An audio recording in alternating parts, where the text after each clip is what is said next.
The attack came so fast that 150 Marines didn't have time to breathe. Master Sergeant Derek Callahan's fist drove toward Captain Kira Ashford's throat with the force of 15 years of combat experience behind it.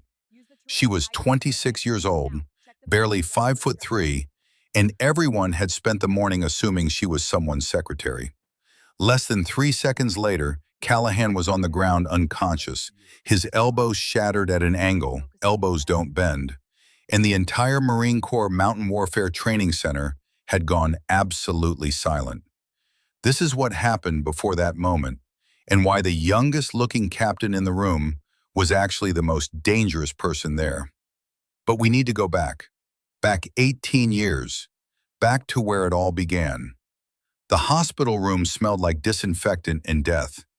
8-year-old Kira Ashford sat beside her mother's bed, small hands gripping the metal railing like it was the only solid thing left in a world that was crumbling. Jennifer Ashford's face was gray against the white pillow, her breathing shallow and labored. The burn pit exposure from the Gulf War had finally caught up with her, 15 years of poison working its way through her system until her lungs couldn't fight anymore. "Baby girl," Jennifer's voice was barely a whisper. "Come closer." Kira climbed onto the bed, careful not to jostle the tubes and wires that seemed to be the only things keeping her mother tethered to life. "Listen to me." Jennifer's hand, trembling and weak, reached up to touch Kira's face. "The world is going to tell you that you're not enough, that you're too small, too young, too female. They're going to look at you and make assumptions about what you can and cannot do." "Mama." "No, listen, this is important." Jennifer's grip tightened slightly. "Never let them tell you who you are. You show them. Not with words, with action, with undeniable performance. You hear me?" Kira nodded, tears streaming down her face. "You're stronger than you look, smarter than they think. And one day, baby girl, you're going to prove to all of them that they were wrong to underestimate you." Jennifer's eyes moved past Kira to the doorway, where a man in his late 40s stood at attention. Colonel Garrett Hale was still in uniform, his face carved from granite in 40 years of military service. He'd served with Jennifer in the Gulf War. She'd saved his life twice, once in combat, once from himself when the PTSD had nearly destroyed him. "Promise me," Jennifer's voice was fading now. "Promise me you'll train her." Garrett stepped forward, stood at the foot of the bed. "Jennifer, Promise me, Garrett. She's going to need someone who understands, someone who knows what it takes. Promise me you'll teach her everything, everything you know." The silence stretched out. Then Garrett nodded once, sharp and military. "I promise." Jennifer's hand fell away from Kira's face. Her breathing slowed, then stopped. And in that moment, in that sterile hospital room that smelled like disinfectant and death, something inside 8-year-old Kira Ashford hardened into steel. 18 years later, the helicopter's rotors beat against the California morning air like a mechanical heartbeat. Captain Kira Ashford sat in the troop compartment, eyes closed, one hand touching the dog tags that hung around her neck beneath her uniform. Jennifer Ashford, Master Sergeant, United States Marine Corps. The metal was warm against her skin, worn smooth by 18 years of constant contact. Her phone buzzed, text from her aunt. "Make her proud, sweetheart. Show them what an Ashford woman can do." Kira smiled slightly and typed back, "Always." The helicopter banked, and through the open door she could see the Marine Corps Mountain Warfare Training Center spreading out below. Bridgeport, California. High desert terrain, mountains in the distance. Perfect for testing Marines in extreme conditions. Perfect for demonstrations that would be scrutinized by international observers and Pentagon officials who'd flown in specifically to watch her either succeed or fail spectacularly. No pressure. The helicopter touched down at exactly 0600 hours. Kira grabbed her pack and jumped out before the skids had fully settled, boots hitting the tarmac with practiced ease. The morning air was already warm, promising a scorching afternoon. Good, she'd trained in worse. Ma'am? Excuse me, ma'am? Kira turned. A young corporal was jogging toward her, his face earnest and helpful. The visitor center is that building over there, he said, pointing helpfully toward the administrative offices. If you're here for the civilian tour, they start at 9 o'clock. You'll want to check in with Corporal. Kira's voice was calm, but carried an edge that made him stop mid-sentence. She looked down at her uniform, at the captain's bars clearly visible on her collar, then back at his face. I'm not here for a tour. The corporal's face went through several interesting shades of red before settling on crimson. I'm sorry, ma'am. I didn't see the... You look young, I know. She'd had this conversation approximately 800 times in her 6 years of service. Where's Colonel Brennan? The briefing room, ma'am. I'll escort you. As they walked across the compound, Kira could feel eyes tracking her movement. She'd learned to recognize the looks over the years. Confusion first, as people tried to reconcile the uniform with the face that could pass for 19. Then dismissal, as they decided she must be administrative staff or someone's assistant. Sometimes amusement, because surely this tiny woman wasn't a real Marine. Not really, not in any way that mattered. What none of them knew, what none of them could know, was that Kira had more classified combat missions under her belt than most of the Marines on this base would see in their entire careers. 23 confirmed kills across 7 countries. Operations so classified that most of them didn't officially exist.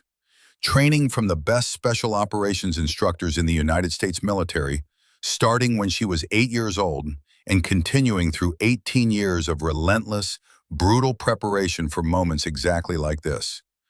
But they looked at her and saw a girl playing dress-up in a uniform. Let them, she thought. Let them underestimate. It's an advantage they're giving me for free. The briefing room was already full when she entered. 30 senior Marines, a handful of international observers, and several Pentagon officials turned to look at her. The conversation didn't stop. Several men glanced at her and immediately resumed talking, clearly assuming she was there to take notes or serve coffee or handle some other administrative function that didn't require their attention. Colonel Thaddeus Brennan stood at the front of the room. He was 62 years old, built like a tank, with a face that had seen 3 decades of combat operations. He caught Kira's eye and nodded once. He was one of maybe 5 people in the room who knew exactly who Kira Ashford was and what she could do. Gentlemen, Brennan's voice cut through the chatter like a blade. Let's begin. The room settled. Kira moved to the side, standing at parade rest. Today's demonstration is critical, Brennan continued. We have international observers from 12 allied nations, Pentagon officials evaluating our training protocols, media coverage that will reach civilian audiences across the country. The question we're answering today is simple but significant. Can integrated combat units perform at the same level as traditional forces in extreme conditions? A hand went up. Kira recognized the man immediately from the file she'd studied on the flight in. Master Sergeant Derek Callahan, 35 years old, 6'2", 215 pounds, decorated veteran, 3 combat deployments, Fallujah veteran, recent divorce, psych evaluation flagged for PTSD indicators 3 weeks ago, recommendation for mandatory counseling overridden by his unit commander. She'd read that part twice. Warning signs ignored. Classic institutional failure. Colonel, with respect. Callahan's Texas drawl was thick and deliberate. We've been training the same way for 200 years. Why are we changing what works? Because the battlefield is changing, Sergeant, and we either adapt or we fail. Brennan gestured toward Kira. Captain Ashford will be leading today's advanced combat demonstrations. She'll be working with our top candidates in mountain warfare scenarios, close quarters combat, and tactical decision-making under pressure. The silence that followed was profound. It was Callahan's voice that broke it. Did you say Captain Ashford will be leading? That's correct. Colonel, I mean no disrespect, but Callahan looked directly at Kira for the first time, his eyes traveling from her face down to her boots and back up again, slow and deliberate and dismissive. Is she even qualified for advanced combat instruction? Kira kept her expression neutral. This was the moment she'd been preparing for. Master Sergeant Callahan, Brennan said carefully, Captain Ashford is one of the most qualified combat instructors in the United States Marine Corps. On paper, maybe. Callahan leaned back in his chair. But has she seen real combat? Has she been in situations where people are actually trying to kill her? Or is this another Pentagon social experiment where we pretend everyone's equal when the bullets start flying? Several Marines shifted uncomfortably. The international observers leaned forward, suddenly very interested. Kira could feel the weight of every eye in the room.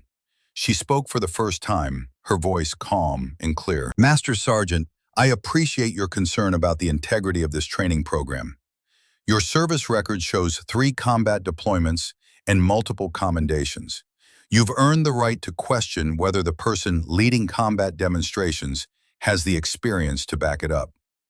Callahan's expression suggested he hadn't expected that response. What I can tell you, Kira continued, is that I've been deployed to 7 different countries. I've been in situations where people were actively trying to kill me, multiple times, in multiple locations. And I'm standing here, which means I was better at my job than they were at theirs. Which countries? Callahan pressed. Which operations? I can't discuss specifics because most of my service record is classified. Classified? Callahan's laugh was harsh. That's convenient. Master Sergeant, Brennan's voice carried a warning. No, sir, it's all right.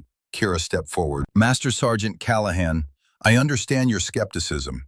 You look at me and you see someone who looks like she should be in college, not leading Marine combat training. You're not wrong to question that. She paused, let the silence build. But here's what I know. Today, during the demonstrations, you'll see what I can do. Not what's in my file, not what the Pentagon says about me, what I can actually do. And at the end of the day, you can make your own assessment about whether I'm qualified. A British voice spoke up from the International Observers section. Captain Ashford, I served with the SAS for 20 years. I've seen a lot of young officers who were excellent on paper, but froze in the field. What makes you different? Kira met his eyes. The man was in his 50s, built like a bulldog, with the kind of face that had seen things that don't make it into official reports. I don't freeze, sir. I was taught by people who couldn't afford to freeze. I learned in situations where freezing meant dying. Who taught you? People whose names I can't share, sir, in places I can't discuss, using techniques that are still classified. The British officer's eyes narrowed slightly, studying her with new interest. A Pentagon official stood up.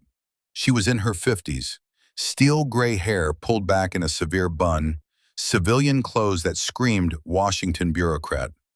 Colonel Brennan, I think we should move forward with the demonstration as planned. Captain Ashford's record speaks for itself, to those of us who have clearance to review it. For everyone else, today's performance will be evidence enough. Callahan wasn't finished. Ma'am, with respect, this isn't about gender. This is about... It's always about gender, Sergeant. The official cut him off. And it's always couched in concerns about qualification and readiness and standards. Captain Ashford has volunteered to prove herself today under the most scrutinized conditions imaginable. I suggest we let her. Brennan checked his watch.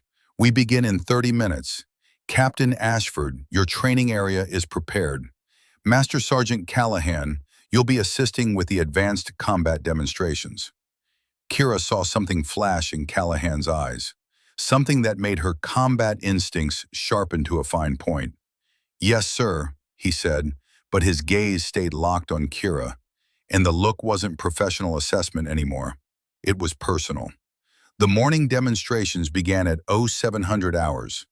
150 Marines assembled on the training ground, the best and brightest from various units, here to learn advanced combat techniques. Most of them were still talking about the petite captain who was supposed to teach them how to fight. Kira heard one Marine mutter to another, "This is going to be embarrassing for her." His buddy laughed. "I mean, give her credit for trying. Trying isn't good enough in combat, man. People die when we pretend everyone's equal." Kira filed the comment away. She'd heard it before. She'd hear it again. But not after today. After today, these 150 Marines would tell a very different story. She stepped forward to address the assembled group. "Good morning, Marines. I know what you're thinking. Most of you looked at me this morning and assumed I was a secretary, a civilian, or someone's kid sister who got lost on base. That's fine. I'm used to it." A few uncomfortable laughs rippled through the group. "But here's what I need you to understand. In combat, the enemy doesn't care what you assume. They care about what you can do. Today I'm going to show you what I can do, and then I'm going to teach you how to do it too." She paused, letting that sink in. Some of you are wondering if I've ever been in real combat. The answer is yes. I can't tell you where or when or what happened because those operations are classified at the highest levels. What I can tell you is that I've been in situations where people with more training, more experience, and significant physical advantages tried to kill me. And I'm standing here. They're not. That's all you need to know about my qualifications. A ripple went through the crowd. The mood was shifting, just slightly. These were Marines. They recognized confidence when they heard it, and they could tell the difference between bravado and the quiet certainty that came from real experience. Callahan's voice rang out from where he stood at the edge of the group. "Captain, with respect, classified operations are convenient when nobody can verify them." Kira looked directly at him. "Master Sergeant Callahan, you're absolutely right. You can't verify them. So instead, I'm going to demonstrate what I learned in those operations right here, right now, in front of 150 witnesses. How does that sound?" The Marines went quiet. Callahan smiled, but it didn't reach his eyes. "That sounds just fine, Captain. I'm looking forward to it." The first demonstration was weapons handling. Kira called forward 6 Marines and had them field strip and reassemble their M4A1 rifles. Standard drill, something every Marine had done 1,000 times. But then she introduced a variable, a triple feed malfunction, one of the most difficult jams to clear under pressure. "Corporal Davis, you've got a triple feed. Clear it." The corporal struggled with the jam, finally clearing it in 4.2 seconds. "Not bad," Kira said, "but in combat, 4 seconds can get you killed. Watch." She took the rifle, induced the same malfunction, and cleared it in 1.8 seconds. The movement was so fluid, so economical, that several Marines gasped. "How?" Davis started. "Listen to the weapon," Kira said. "The bolt carrier group makes a specific sound when you have a triple feed versus a double feed versus a simple failure to extract. If you train yourself to recognize the sound, you can diagnose the problem before you even look at it. Your hands know what to do before your eyes confirm it." She demonstrated again, this time blindfolded, clearing the malfunction in 2.1 seconds. "Holy shit," someone muttered.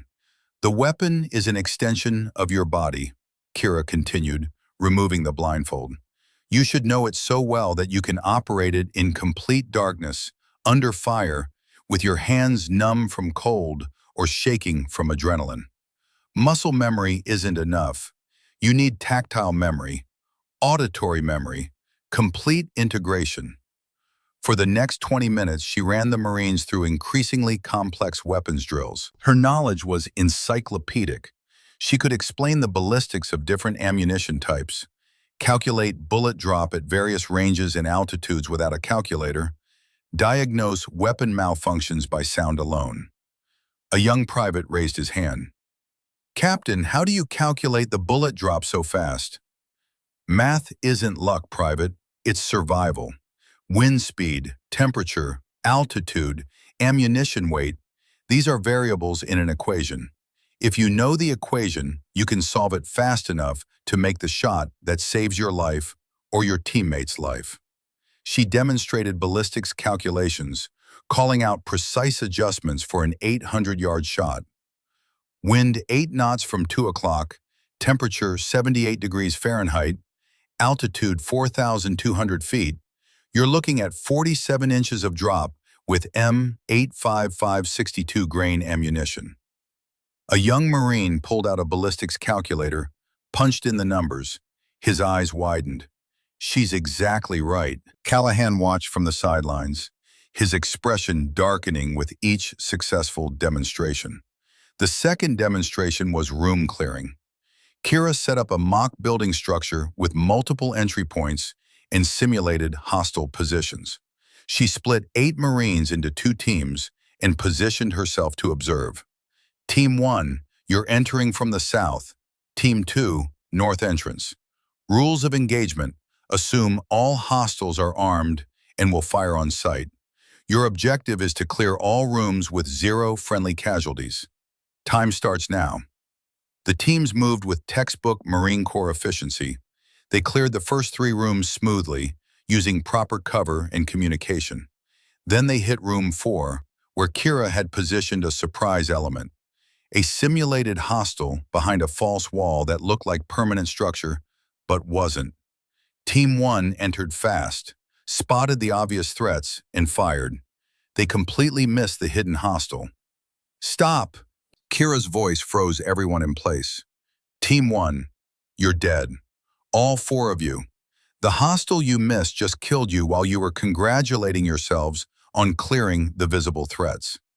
She walked into the structure and pointed at the false wall. In Mosul, insurgents used structural anomalies exactly like this.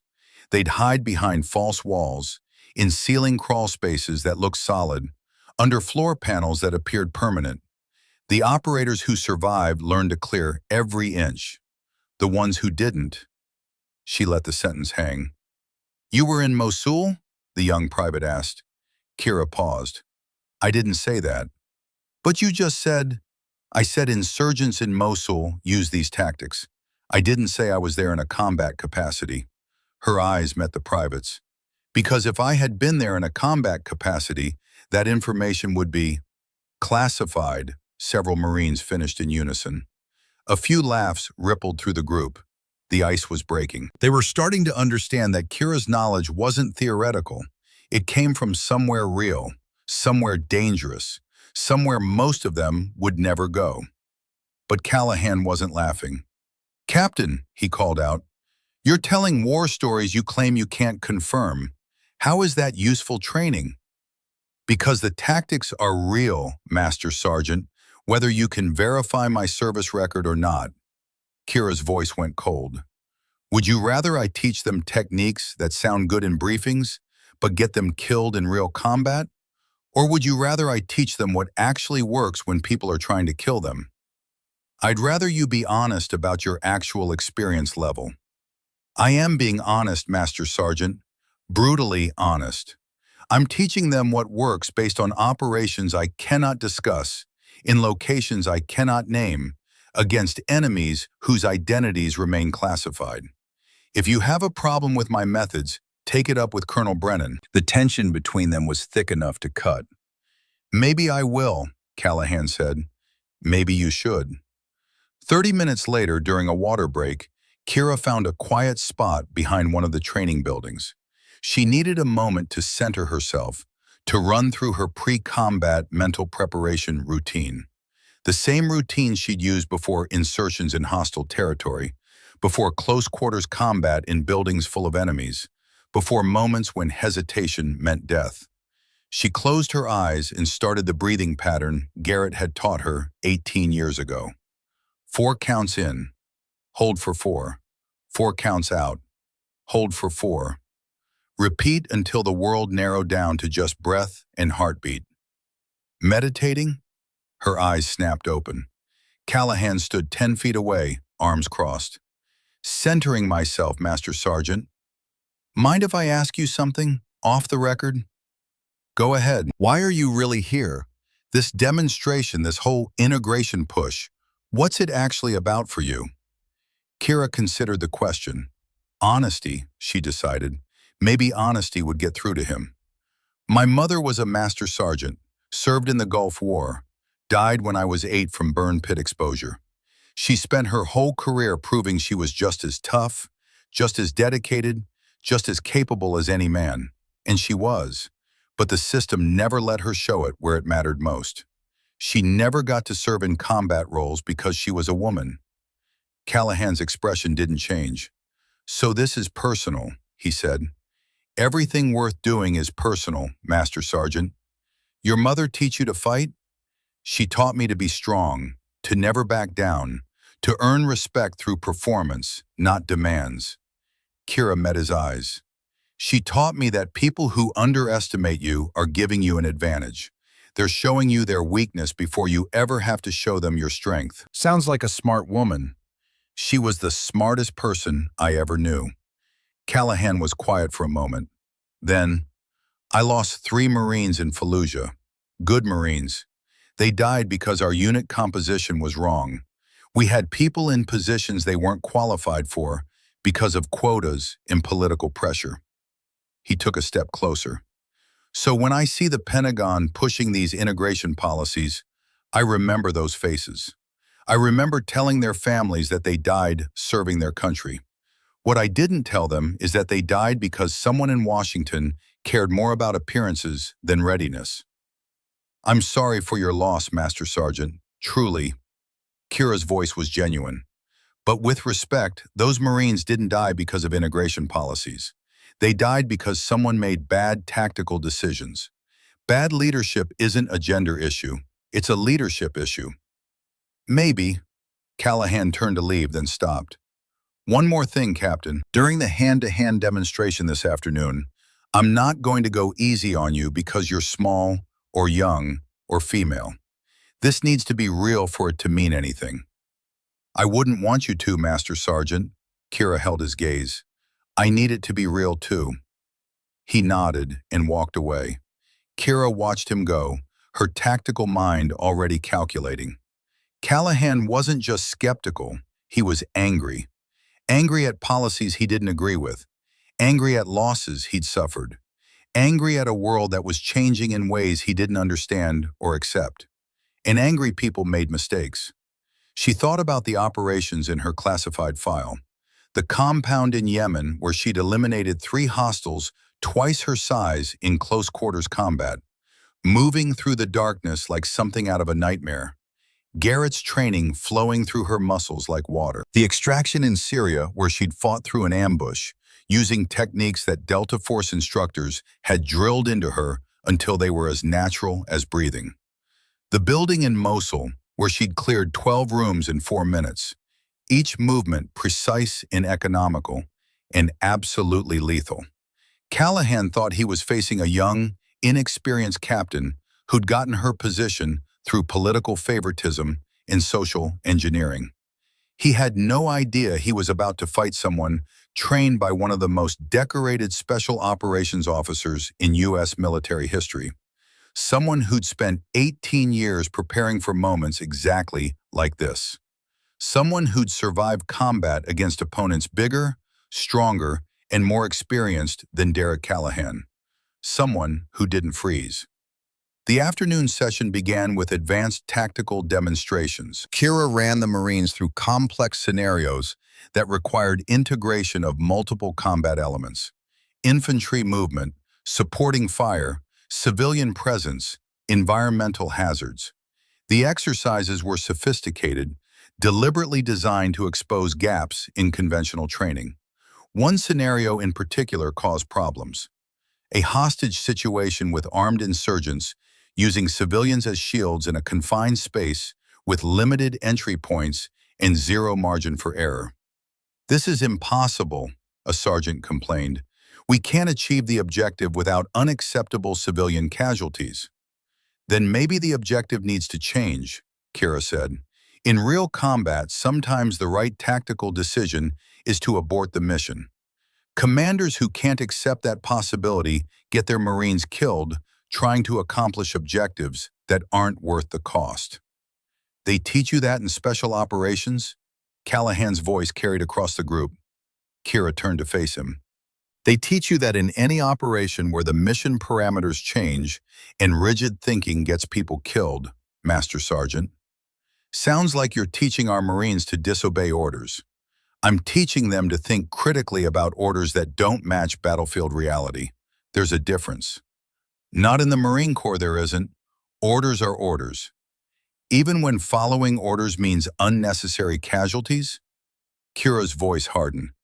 Master Sergeant, with respect, that kind of thinking is why we lose good Marines in bad situations. The ability to adapt, to recognize when the plan isn't working, and to make real-time adjustments, that's what separates operators who survive from operators who don't. The tension between them was palpable now. Every Marine on the training ground could feel it crackling in the air, like electricity before a storm. Callahan stepped forward. Captain, I think we need to address something directly. Go ahead, Master Sergeant. You're teaching these Marines techniques you claim come from classified operations and combat experience nobody here can verify. For all we know, you learn this stuff in a classroom, and you're using classification as a shield against scrutiny. That's your opinion, Master Sergeant. It's not just my opinion. I've talked to a lot of Marines here today. They're impressed with your knowledge, but they're also confused about where it comes from. They want to know if you've actually done the things you're teaching them to do. Kira looked around at the assembled Marines.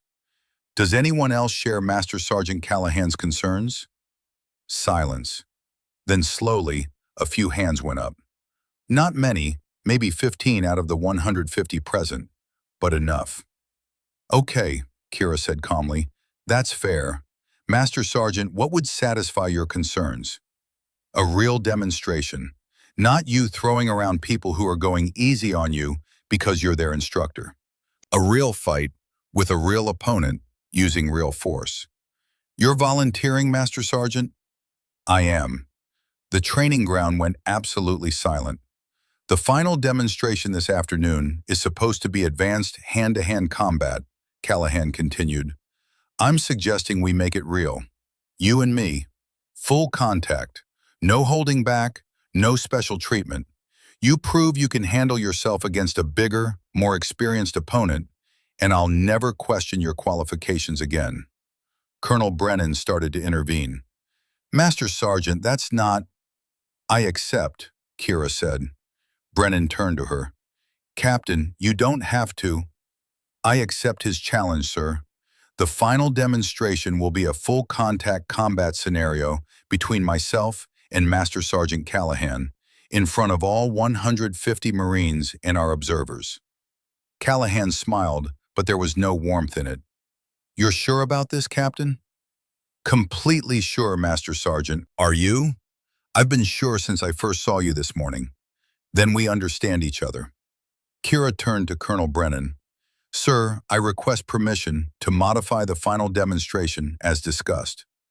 Brennan looked between Kira and Callahan, clearly unhappy with this development.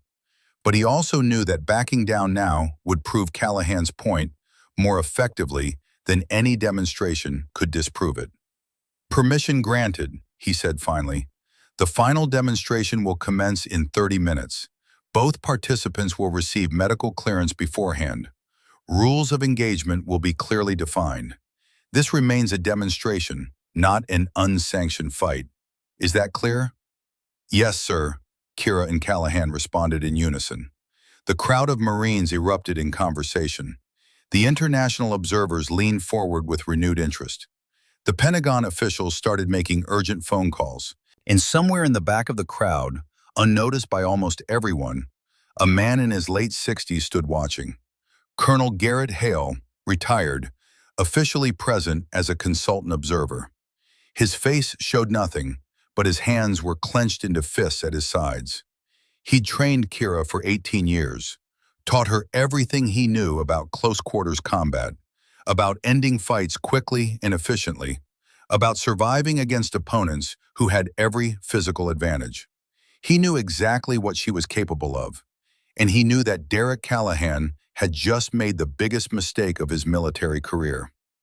20 minutes until the demonstration. Kira sat in the medical office while the doctor checked her vitals.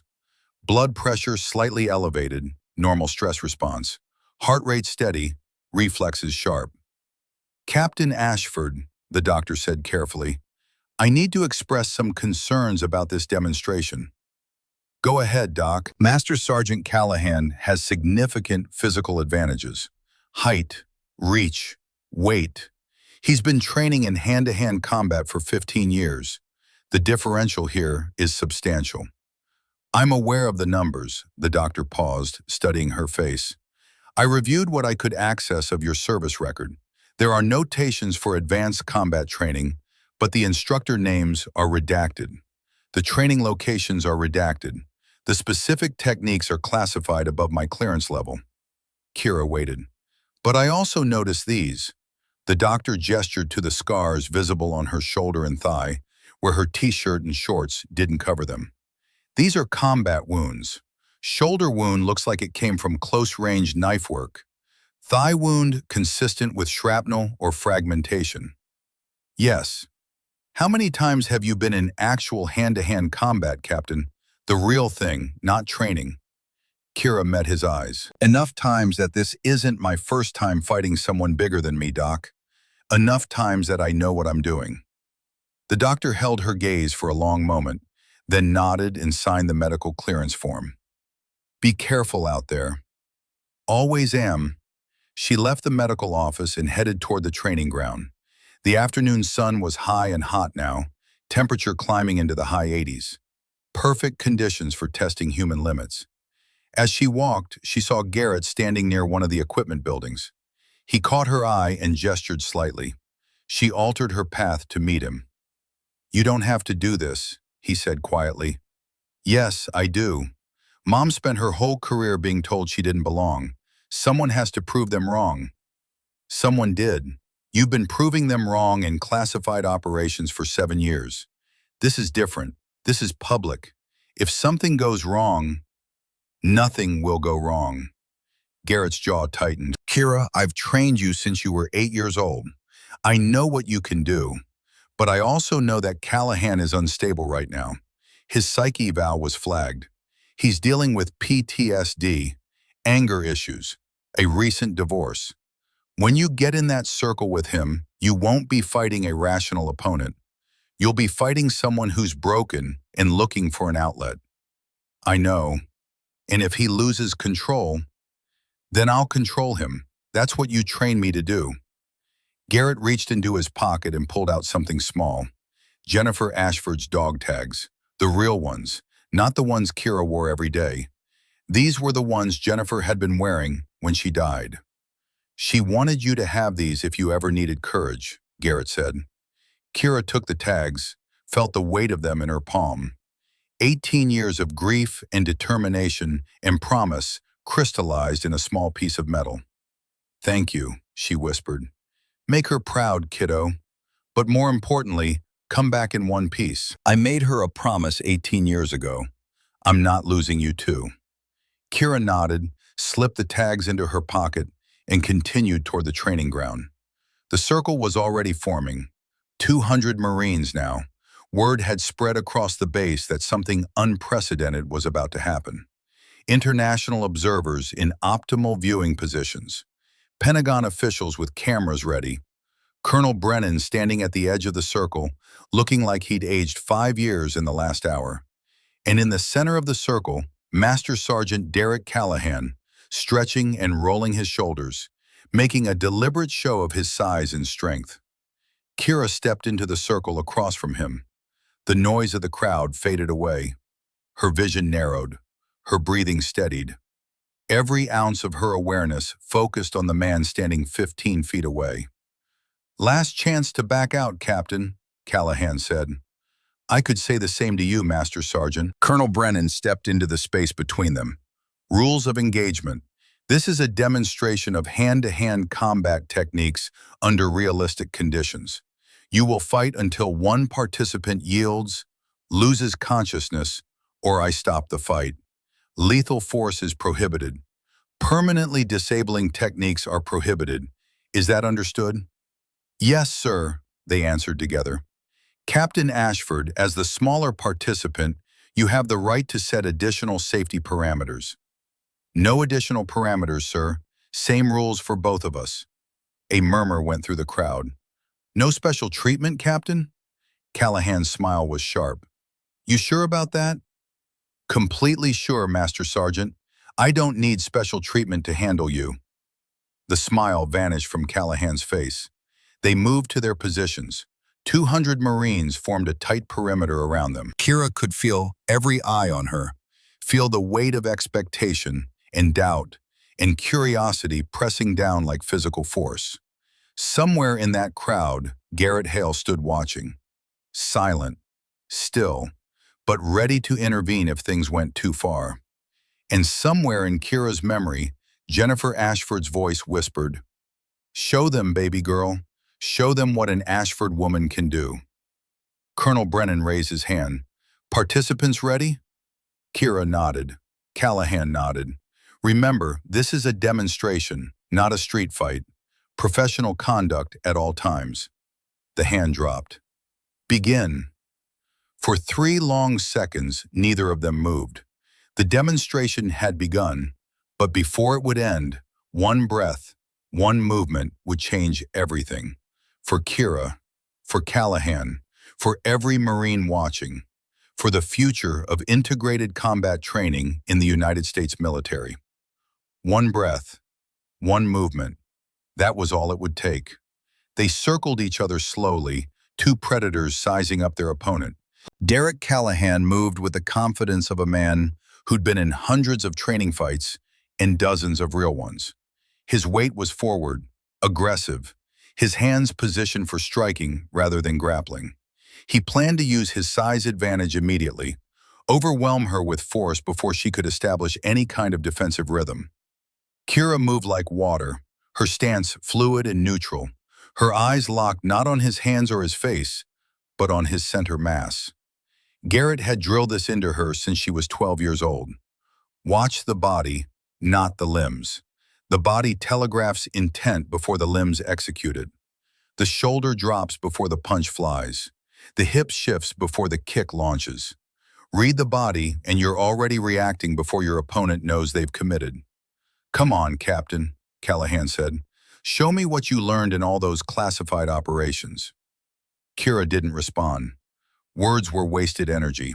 Every ounce of her focus belonged to the fight. Callahan feinted left, testing her reactions. Kira didn't flinch. Her weight stayed centered, her breathing steady. She'd seen this feint pattern before. It was designed to draw a defensive response that would create an opening for a real attack from the opposite side. She didn't take the bait. Callahan's eyes narrowed slightly. "Good defensive instincts," his expression said. "Let's test them properly." He threw a straight jab toward her head.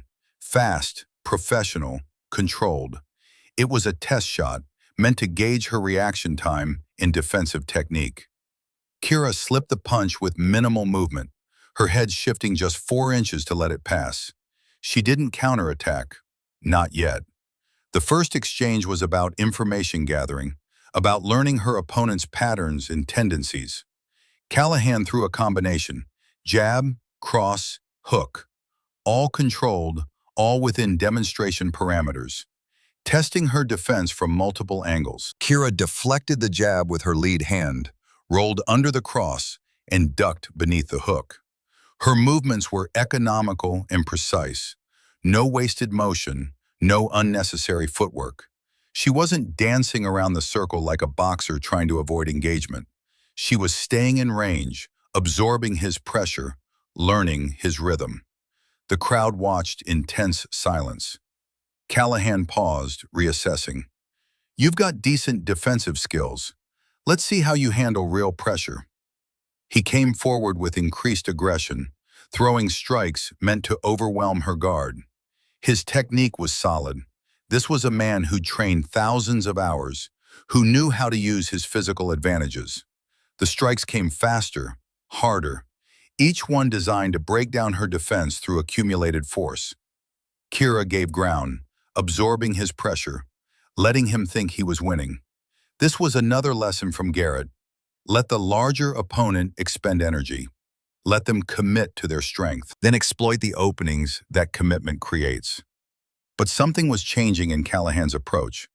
His strikes were coming harder than demonstration parameters called for. The controlled aggression was slipping into something more genuine, more personal. Kira could see it in his eyes, in the set of his jaw, in the way his breathing was becoming ragged not from exertion, but from emotion. One strike grazed her forearm as she blocked it. The impact jarred her bones. That was going to bruise. That was full power, or close to it. Master Sergeant, Colonel Brennan's voice cut across the circle. Maintain control. I'm in control, sir, Callahan snapped, not taking his eyes off Kira. But he wasn't. Kira could see it clearly now, could recognize the signs from her training with combat veterans who dealt with PTSD. The way Callahan's pupils were dilating, the way his breathing had shifted from controlled combat rhythm to something more erratic. The way his strikes were losing their technical precision and becoming more desperate, more violent. Whatever demons Derek Callahan was fighting, the memories of Fallujah, the 3 Marines he'd lost, the divorce, the anger at changing policies, they were taking over. The disciplined instructor was disappearing, being replaced by someone who wanted to hurt her. Master Sergeant, Kira said quietly, still moving, still defending, you need to dial it back. Don't tell me what I need to do. Callahan's voice was harsh, raw. You wanted this fight. You're getting it. He came at her again, and this time there was no pretense of demonstration technique. His strikes were genuine, intended to cause damage. The crowd gasped as they recognized what was happening. This wasn't training anymore. This was real. Kira defended, her training activating on pure instinct, 18 years of muscle memory and tactical conditioning flowing through her body like electricity. But she didn't counterattack. Not yet. Because if she countered the way she was trained to counter, she would hurt him, seriously hurt him. And part of her, the part that had visited injured Marines in hospitals, that understood PTSD wasn't weakness, but a wound that needed healing, didn't want to be the one to break Derek Callahan completely. Derek, stand down! One of the other sergeants shouted from the crowd, using his first name, trying to cut through whatever fog he was operating in. Callahan ignored him. His face was twisted now, not with rage exactly, but with something deeper and more complex. Pain, grief, fury at things that had nothing to do with Kira, but that she represented in this moment. Every policy change he hated, every loss he'd suffered, every woman who'd ever told him no, every time the world had changed in ways he couldn't control. His fist drove toward her face with full power behind it. No control, no restraint, pure violence. And in that fraction of a second, Kira saw something else in his eyes. A flashback. He wasn't seeing her anymore. He was seeing something else, someone else, some moment from Fallujah that had never let him go. Time slowed the way it always did in combat, the way Garrett had taught her it would. Adrenaline narrowing her focus to crystal clarity, her tactical mind processing information at speeds that felt superhuman, but were really just the result of thousands of hours of training under pressure. Callahan's fist was 3 inches from her face. She had a choice to make. Let him hit her and prove his point about women not belonging in combat roles. Walk away injured, possibly seriously, and set back integration efforts by a decade. Or defend herself the way she was actually trained to defend herself. There was no choice, not really. Her body moved on instinct, on training that had been drilled into her by the best special operations instructors in the United States military. Kira's left hand snapped up and caught Callahan's wrist with surgical precision. Her fingers found the pressure points immediately, that perfect spot where the ulnar nerve ran close to the bone. Not enough pressure to cause damage, just enough to disrupt his motor control for a fraction of a second. In the same motion, her right hand struck his elbow joint from the side, hyper-extending it. The strike was calculated, precise, using exactly enough force to compromise the joint without shattering it. Her body rotated, using his forward momentum against him, and in one continuous, flowing movement, She dropped her weight and threw him. The technique was called joint destruction kata in the Delta Force Close Quarters Combat Manual. Garrett had made her practice it 10,000 times until she could execute it in her sleep. It was designed to end fights in seconds against opponents of any size, using their own force as the weapon against them. Callahan's body left the ground, rotated completely over Kira's hip, and crashed into the dirt with devastating force. The sound of impact, 215 pounds of muscle and bone hitting packed earth at high velocity, echoed across the silent training ground.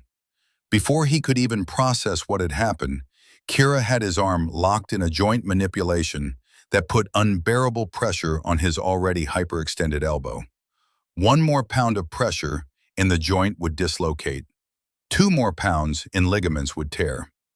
"Yield," Kira said quietly, her voice perfectly calm despite the adrenaline flooding her system. Callahan's response was a roar of rage and pain and confusion. He tried to muscle out of the lock, tried to use his strength advantage to break free. It was exactly the wrong move. His struggling put additional torque on the compromised elbow joint. Physics did the rest. The joint lock became a fulcrum, and Callahan's own strength worked against him. Kira felt the joint starting to give, felt that moment of decision approaching faster than she wanted. "Master Sergeant, yield," she said again, louder now, putting command voice into it. "Don't make me do this." But Callahan was beyond hearing. He bucked violently, throwing all his weight against her control, driven by something deeper than tactics or training, driven by pain he didn't know how to process, by losses he'd never grieved properly, by rage at a world that kept changing when he needed it to stay the same. The joint lock tightened. The pressure became unbearable. And then came the sound. First a wet crack, like green wood breaking. Then a pop that made even seasoned combat Marines wince. Derek Callahan's elbow dislocated. The joint separated, the bones sliding out of alignment, ligaments tearing, the arm bending at an angle that arms simply don't bend. Callahan's scream cut through the afternoon air, high and agonized, and completely stripped of ego or pride or anything except pure physical trauma. Kira released him immediately and stepped back, her hands dropping to her sides. Callahan curled on the ground, clutching his ruined arm, his face white with shock and pain. His elbow was visibly displaced beneath the skin, the joint bent wrong, already swelling. The silence that followed was absolute. 200 Marines stood frozen, their brains struggling to process what they just witnessed. The entire sequence from Callahan's attack to his injury had taken less than 3 seconds. Pentagon officials would later confirm the exact time from their recordings: 2.4 seconds. 2.4 seconds that had just fundamentally altered the reality of what everyone thought they knew about combat capability, about size advantages, about who could fight and who couldn't. Colonel Brennan was the first to move, breaking the spell. "Medic! Get a medic here now!" Medical personnel rushed into the circle. Kira stood perfectly still, watching them work on Callahan, her face showing no emotion, but her mind racing through the implications of what had just happened. The head medic, the same one who'd cleared them both for combat, knelt beside Callahan and examined the arm. His face went pale. "We need immediate transport to the base hospital," he said, his voice tight and professional, but unable to completely hide his shock. "This is a complete elbow dislocation with probable ligament tears, possible nerve damage. He needs surgery now." "Do it," Brennan ordered. "Get him out of here." As medics loaded Callahan onto a stretcher, working quickly to immobilize the arm and start an IV line for pain management, his eyes found Kira's through the fog of shock and medication. And in that moment, through the pain, there was something else in his expression. Recognition, understanding, the first glimmer of comprehension that he'd fundamentally misunderstood what he was facing. "What are you?" he gasped, the words slurred by pain and the drugs hitting his system. Kira didn't answer. What could she say?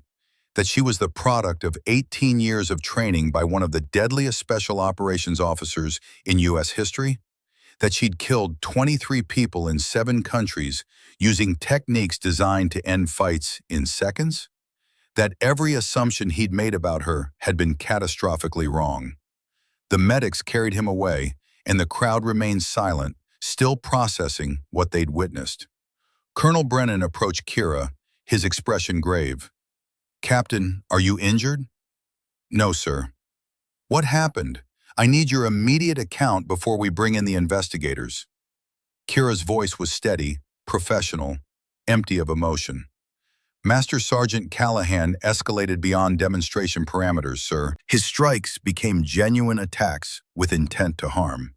When he attempted to strike my face with full force, I defended myself using appropriate techniques to neutralize the threat." "Appropriate?" Brennan looked toward where Callahan had been carried away. "You destroyed his elbow, Captain." "He destroyed his elbow, sir. I applied a joint lock designed to force submission through pain compliance.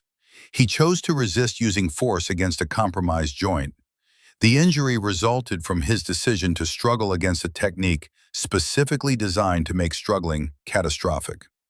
One of the Pentagon officials stepped forward, a woman in her 50s with steel gray hair and civilian clothes that screamed senior bureaucrat.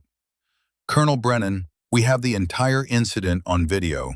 Multiple angles, high definition. Captain Ashford's account is accurate. Master Sergeant Callahan's attack was clearly outside demonstration parameters. His strike toward her face was delivered with full force and genuine intent to harm. Captain Ashford's response was defensive and, given the circumstances, appropriate." Another voice cut through the crowd. Major Alistair Drummond, the British SAS observer, pushed his way forward. His face was intense, focused. "Colonel Brennan, I need to speak with you and Captain Ashford. This concerns classified operations." Brennan's eyes narrowed. "Major, this is already a sensitive situation." "Sir, that technique Captain Ashford just used, I've only seen it once before. In Syria, 2019, during a joint SAS-American operation. An American operator used that exact technique to neutralize 3 armed hostiles in approximately 4 seconds while my team was pinned down. The training ground went even quieter, if that was possible." Drummond looked directly at Kira. "I was the team leader on that operation. I never got the operator's name, operational security, but I've been watching you all day, Captain. Your movement patterns, your tactical thinking, the way you process information under pressure." He paused, and when he spoke again, his voice carried across the entire training ground. "It was you. You're the operator who saved my team in Syria." The silence shattered. 200 Marines erupted in conversation. The Pentagon officials started making urgent phone calls. The international observers leaned forward, suddenly understanding that they were witnessing something far more significant than a training demonstration gone wrong. And Kira stood in the center of it all, her cover completely blown, 18 years of operational anonymity evaporating in the California afternoon heat. Colonel Brennan pulled her aside, his voice low and urgent. "Captain, is what he's saying true?" Kira met his eyes. There was no point in denying it now. "Yes, sir. I was part of the joint task force that conducted the hostage rescue operation in Syria in 2019. My role and identity were classified at the highest levels. Major Drummond's team was pinned down by hostile fire. I neutralized the immediate threats, which allowed the operation to proceed." "How many hostiles?" "3, sir, in 4.1 seconds. Brennan's face showed something between shock and respect. "And today?" 2.4 seconds, sir." He stared at her. "You're faster now than you were then." "Yes, sir. I've had 6 more years of training and operational experience." A voice from behind them. "Colonel Brennan, we need to discuss immediate next steps." It was General Evelyn Sinclair, a 3-star who'd arrived on base that morning as part of the Pentagon observation team. She was in her late 50s, with the kind of presence that made even colonels stand straighter. "General, Brennan acknowledged. Sinclair looked at Kira with an expression that was impossible to read. Captain Ashford, your cover is compromised. 200 witnesses just watched you use classified special operations techniques. We're controlling this narrative now, whether you like it or not. I understand, ma'am. Do you? Because what happens in the next few hours will determine the future of integrated combat training across all branches of the U.S. military. Your actions today, both the demonstration and the fight, are about to become the most scrutinized training incident in modern military history. Sinclair pulled out a tablet, pulled up a document. I've been authorized by the Secretary of Defense to conduct a partial declassification of your service record. We're releasing your graduation from Marine Special Operations School, your attachments to various JSOC units, and a general outline of your deployment history. What about specific operations, ma'am? Still classified. We're not burning sources and methods, but we're confirming that you're a Tier 1 Special Operations asset with extensive combat experience. The specifics stay locked down. Major Drummond stepped forward. General Sinclair, I've been authorized by the UK Ministry of Defence to declassify our after-action reports from the Syria operation. With your permission, I'd like to make a statement. Sinclair nodded. Go ahead, Major. Drummond raised his voice to address the assembled Marines. In August 2019, my SAS team conducted a joint operation with U.S. Special Operations Forces to rescue Western hostages held by an extremist group in northern Syria. The operation was compromised. We were pinned down. 12 British operators, 3 American SEALs, and 4 civilian hostages were about to be executed. He paused, making sure every Marine was listening. An American operator, female, approximately mid-20s, was in position to intervene. She neutralized 3 armed hostiles in close-quarters combat in approximately 4 seconds. Her actions saved every life on that operation. 16 people are alive today because of what she did. Drummond turned to Kira. I never got to properly thank you, Captain. My government is prepared to formally recognize your actions. You saved my life that night. You saved all our lives. The Marines were silent, processing this information. The young corporal who'd assumed Kira was a lost civilian that morning stood with his mouth open, his brain clearly struggling to reconcile the petite woman in front of him with the operator Drummond was describing. General Sinclair spoke again. Captain Ashford, I need you to answer a question for the record. How many confirmed kills do you have in close-quarters combat? Kira hesitated. This was the line. Once she crossed it, there was no going back to operational anonymity. Ma'am, that information is being released anyway, Captain. The video of this fight is going to be analyzed by every military in the world. Your techniques, your speed, your precision, these things can't be hidden anymore. We're controlling the narrative by getting ahead of it. So I'm asking you directly, how many confirmed kills? Kira took a breath.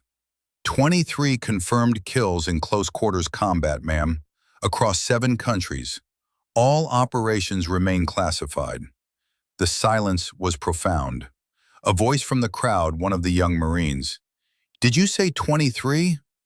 Yes. Another Marine, this one a sergeant who'd been skeptical all morning. In how many years? 7 years of operational deployment, Sergeant. The math was easy enough.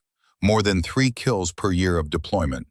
For close-quarters combat, fighting at ranges measured in feet rather than meters, fighting where you could see your opponent's eyes, where every mistake was immediately and personally lethal. That number was extraordinary. General Sinclair pulled up another screen on her tablet. Let me put that in context for everyone here. Colonel Garrett Hale, one of the most decorated special operations officers in U.S. history, had 47 confirmed kills over a 30-year career. Captain Ashford has 23 in 7 years. She let that sink in. At her current operational pace, she'll surpass every special operator in U.S. military history before she's 35 years old. Male or female, She's not just good at what she does, she's historically exceptional. One of the international observers, a German officer, raised his hand. General, if I may ask, how is this possible? Captain Ashford appears to weigh perhaps 55 kilograms. How does she achieve these results against opponents who significantly outweigh her? It was Kira who answered, her voice steady. Because weight doesn't matter if you understand leverage, sir. Because strength doesn't matter if you understand joint mechanics and pressure points. Because size doesn't matter if you're faster, more precise, and better trained. She gestured to where Callahan had been lying moments before. Master Sergeant Callahan had every physical advantage, size, reach, experience, and none of it mattered. Not because I'm stronger, because I'm better. The bluntness of the statement shocked some of the Marines. But it was true, and everyone who'd watched the fight knew it. A young female Marine near the back of the crowd raised her hand tentatively. Ma'am, can I ask, how did you get this good? Kira looked at her, saw the hope and determination in the girl's face, and felt the weight of representation settle onto her shoulders. This was why the declassification mattered. This was why burning her operational anonymity was worth it. I started training when I was 8 years old, Kira said. I trained every single day for 18 years. I was taught by one of the best special operations instructors in the world. I pushed myself past every breaking point, past every moment where I wanted to quit, past every time someone told me I was too small, or too weak, or too female to do this. She paused. And then I went into combat, and I applied what I'd learned, and I survived. Not because of luck, because of skill earned through 10,000 hours of training and operational experience that tested everything I'd learned. The female Marine nodded, and Kira could see something hardening in her expression. Determination, resolve, the understanding that capability was earned, not given. Colonel Brennan stepped forward. All right, we need to clear this area. Captain Ashford, you're being placed on administrative status pending the investigation. You'll remain on base, available for questioning, but you're relieved of all training duties for now. I understand, sir. As the crowd began to disperse, Marines casting glances back at Kira with expressions ranging from shock to respect to something approaching awe, Major Drummond approached her one more time. Captain Ashford, I have one more thing to tell you about Syria. Sir? You didn't just save 12 SAS operators and 3 SEALs. One of those hostiles, the one you engaged first, he had a gun to my head. Literally, finger on the trigger. You killed him before he could fire. I watched you move and I didn't even have time to close my eyes before it was over. Drummond extended his hand. I owe you my life. My children have a father because of you. My wife still has a husband. Thank you. Kira shook his hand. Just doing my job, sir. No, Captain, that wasn't just a job. That was excellence under impossible circumstances. That was heroism. As he walked away, Kira stood alone in the training circle, the dirt still disturbed from where the fight had taken place. The afternoon sun was lower now, casting long shadows across the ground. She pulled out her phone. Text from her aunt, sent 10 minutes ago. News is spreading fast. Are you okay? Kira typed back. I'm okay. It's complicated, but I'm okay. The response came immediately. Your mother would be so proud, not just for winning the fight, for everything you did. Kira looked at the message for a long time, then typed, I hope so. God, I really hope so. Another text came in, this one from an unknown number. Captain Ashford, this is Mara Callahan, Derek's daughter. Can we talk? Kira stared at the screen. Derek Callahan's 17-year-old daughter wanted to talk to the woman who just destroyed her father's elbow and probably ended his military career. This was going to be complicated. She typed back, yes. Coffee shop on base? 1 hour? I'll be there. Kira pocketed the phone and started walking toward her temporary quarters. She needed to change out of her training gear. needed to process what had just happened, needed to prepare for the investigation that was about to scrutinize every second of the fight. But mostly, she needed a moment to think about what came next. Her operational anonymity was gone. The quiet effectiveness that had made her so valuable for classified operations was burned. 200 Marines and dozens of officials now knew exactly who she was and what she could do. The question was, what did she do with that? 18 years ago, her mother had died asking her to prove that women belonged in combat roles. Today, she'd done that in front of 200 witnesses. She'd proved it so decisively that there could be no argument, no dismissal, no claim that it was luck or circumstance. But she'd also broken a Marine, a good Marine who was struggling with demons that the system had failed to address. And that failure, that institutional neglect of a decorated veteran's mental health, was as much a part of today's story as her combat capability. If she was going to be a symbol, and it was clear now that she had no choice in that matter, then she was going to make sure it was a symbol that addressed all the failures, not just celebrated the successes. Her phone buzzed again. This time it was Colonel Garrett Hale. "You okay, kiddo?" "Yeah, bruised forearm, but I'm okay. I watched the whole thing. You executed that kata perfectly. Textbook technique. Your mother would have been proud."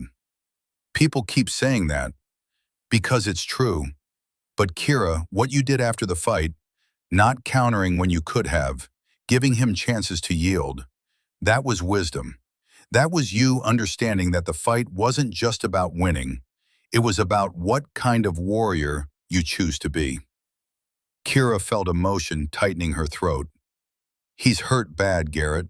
He destroyed his own elbow by struggling against a submission hold. You know that. You gave him every chance to stop." "I know, but still." No guilt. You defended yourself appropriately against an assault. You used minimal force necessary to end a genuine threat. The fact that he got hurt is because he made bad decisions, not because you executed a technique incorrectly. Kira nodded even though he couldn't see her. "I have to meet with his daughter in an hour." There was a pause. "That's going to be hard." "Yeah. You want me there?" "No, this is something I need to do alone." "Okay, but Kira, remember that you didn't start this fight. You just finished it. There's a difference." They hung up and Kira continued walking. Tomorrow there would be investigations and press conferences and policy discussions. Tomorrow the world would start dissecting what had happened here today. But tonight, she had to face the daughter of the man she'd injured and somehow explain that the woman who destroyed her father's military career was the same person who wanted to help him heal. That conversation was going to require more courage than facing 3 armed hostiles in a Syrian compound. But that was what being a warrior meant.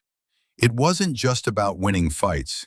It was about dealing with the aftermath, about taking responsibility for the consequences of violence, even justified violence, about understanding that every action had ripples that spread far beyond the moment of impact. Kira reached her quarters, changed into a clean uniform, and looked at herself in the mirror. 26 years old, 5'3", 118 pounds, 23 confirmed kills. And now, the face of military integration, whether she wanted to be or not. Her mother's dog tags hung around her neck, the metal warm from her skin. "I did what you asked, Mom," she whispered to the reflection. "I proved them wrong. I showed them what an Ashford woman can do."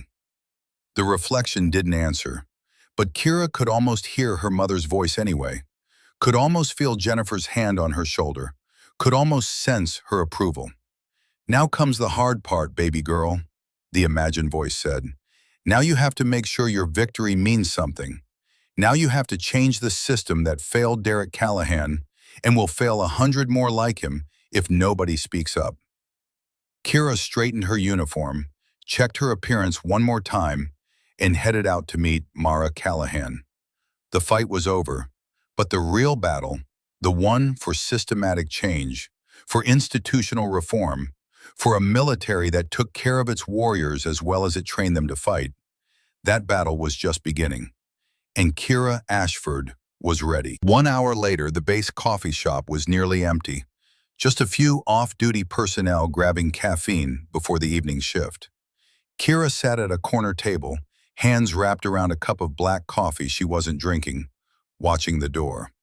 When Mara Callahan walked in, Kira recognized her immediately. She had her father's height, his angular features, but her eyes held something different. Not anger, not the hardness that combat puts in a person. Something softer, but no less determined. Mara spotted Kira and walked over, her movements hesitant but purposeful. She was 17, tall for her age, athletic build, wearing civilian clothes that looked too big, like maybe they'd belong to someone else. "Captain Ashford?" Her voice was steady despite the tension in her shoulders. "Sit down, Mara, please." The girl sat, folded her hands on the table. For a long moment, neither of them spoke. "I don't know how to start this conversation," Mara finally said. "Neither do I," Kira admitted, "but I'm glad you reached out. My dad is in surgery right now. They're trying to repair his elbow. The doctors say he might never regain full function, that he's probably looking at medical discharge." "I know. I'm sorry." Mara's eyes flashed. "Are you? You destroyed his career." "I defended myself against an assault." Kira's voice was gentle but firm. "Your father lost control during a training demonstration. He attacked me with genuine intent to harm. I responded appropriately to end the threat." "Appropriately?" Mara's voice cracked. "You shattered his elbow." "He compromised his own elbow by struggling against a submission hold designed to force him to stop. I gave him chances to yield. He chose to keep fighting. The consequences of that choice are his responsibility, not mine." Mara looked down at her hands. When she spoke again, her voice was quieter. "I know. I watched the video. One of the Marines sent it to me. I saw what happened. I saw him lose control." She looked up and there were tears in her eyes now. "Captain, my dad has been struggling for years. Since Fallujah. Since he lost those 3 Marines. He came back different, angry all the time. Mom tried to get him help, but he refused.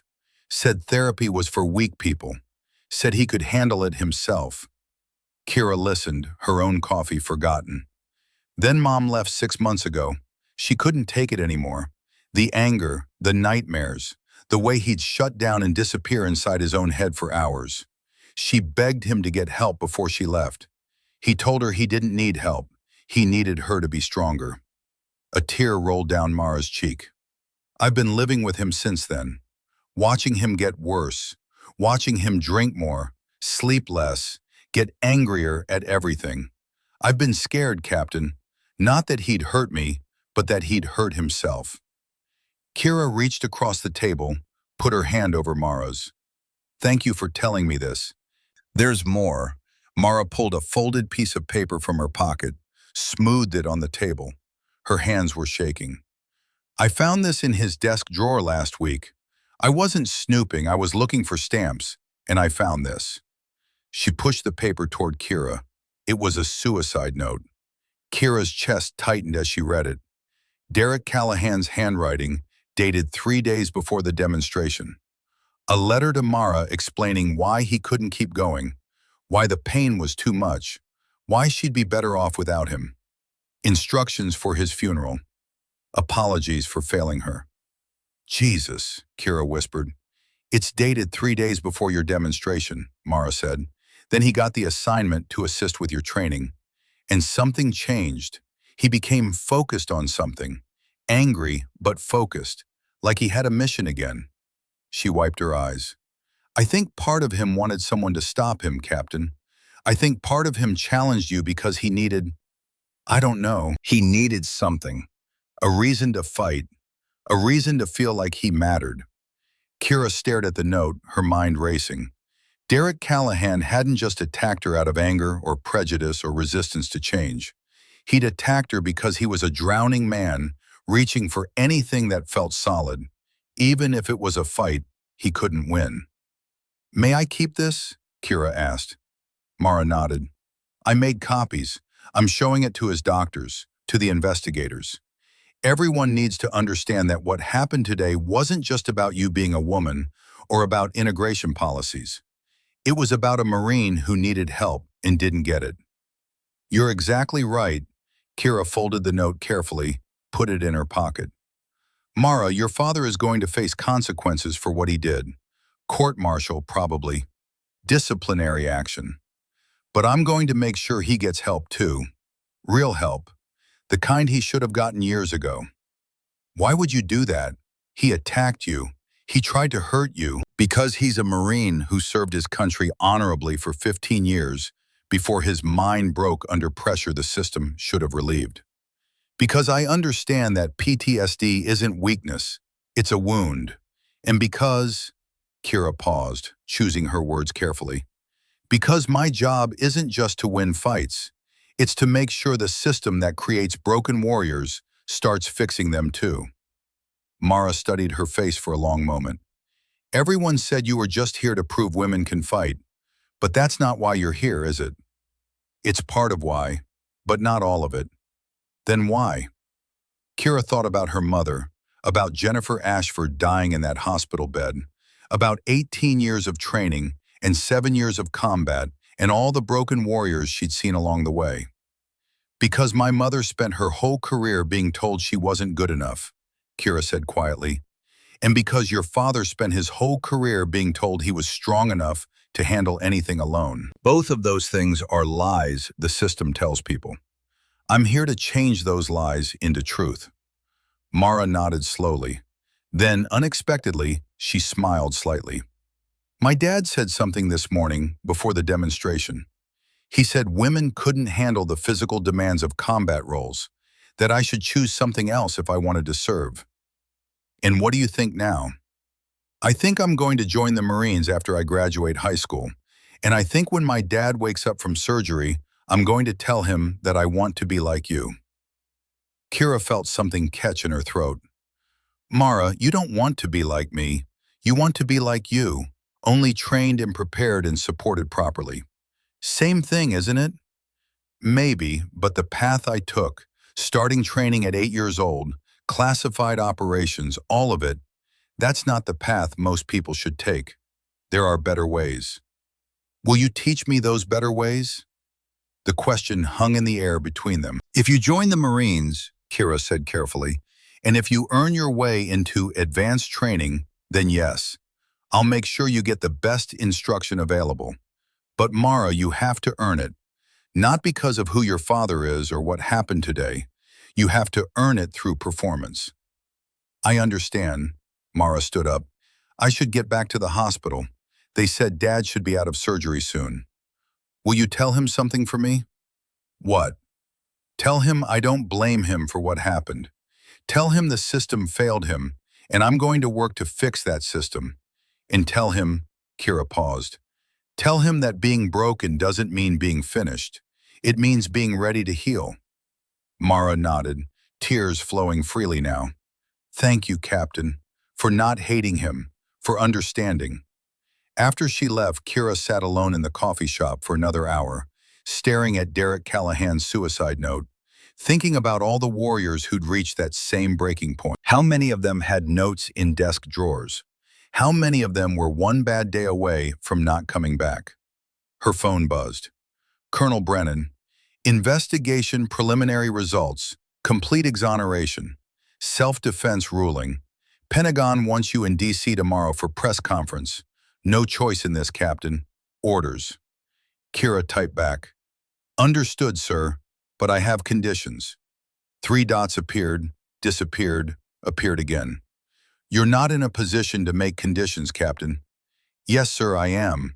Because if they're going to use my story, they're using all of it, including the part about Derek Callahan's suicide note and the institutional failures that led to today. Non-negotiable." Long pause, then, "Stand by." 20 minutes later, her phone rang. It was a number with a Washington, D.C. area code. "Captain Ashford, this is Director Margaret Vance, Office of the Secretary of Defense." Ma'am, I understand you have conditions regarding tomorrow's press conference. Yes, ma'am.